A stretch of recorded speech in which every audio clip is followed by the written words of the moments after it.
What type of research should you do before creating a content strategy? If you're going to create a content strategy, it has to be rooted in deep research. Research surrounding the people that you're trying to connect with, which starts with customer research. So you need to think about who it is you're trying to connect with, who it is you're going to sell to, and you have to get inside of their head. You can ideally do that by talking to them. You can ideally do that by listening to old sales calls. You can do that by looking through your frequently asked questions. You can do that by diving into the customer support questionnaires and documentation that has been received by your customer success team, your customer support team, and look at the things that they're often talking about and the problems that they're often having. You want to dive deep into understanding your customer.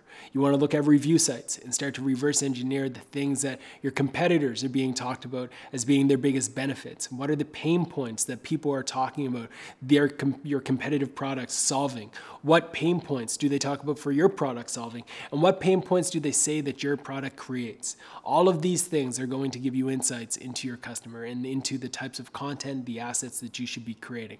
But you're not going to end there.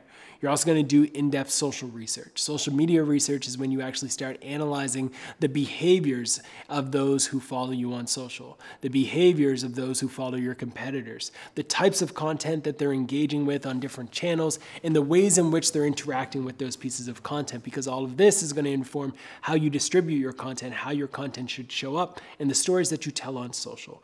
You're also going to leverage tools like SparkToro and things of that nature so you can get insights into what other accounts they may be following. You're going to use this data because it's going to tell you what newsletters people might be following. It's going to tell you what YouTube channels they're subscribing to. It's going to tell you what podcasts they listen to, and all of this could inform a paid strategy that you incorporate in your content strategy. But you're not done there. You also have to embrace good old-fashioned SEO. So you're going to do some keyword analysis. You're going to go into the actual various social media and keyword research tools to look for insight into what type of keywords people are going to Google and typing in when they're looking to solve a problem. You're going to look at it from top of funnel all the way through to the bottom of the funnel. What phrases are they typing into Google that you can use in your content efforts to start to rank for? Are competitors buying these keywords? Is that going to inform your paid strategy? Again, all of this stuff needs to be incorporated in your effort. But you're not going to end with keyword research as it relates to SEO. You also have to do on SERP analysis. What does that mean?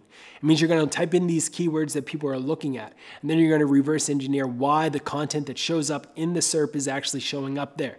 Why is this piece ranking above this?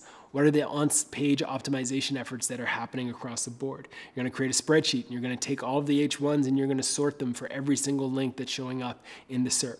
You're going to take the URLs and you're going to analyze them. You're going to look at the headlines, the titles, how many links every single page in the SERP is getting, from what domain authority websites. All of that stuff is going to inform you so you can get a sense on what you need to do to also rank in Google. Now that sounds like a lot of research. It is.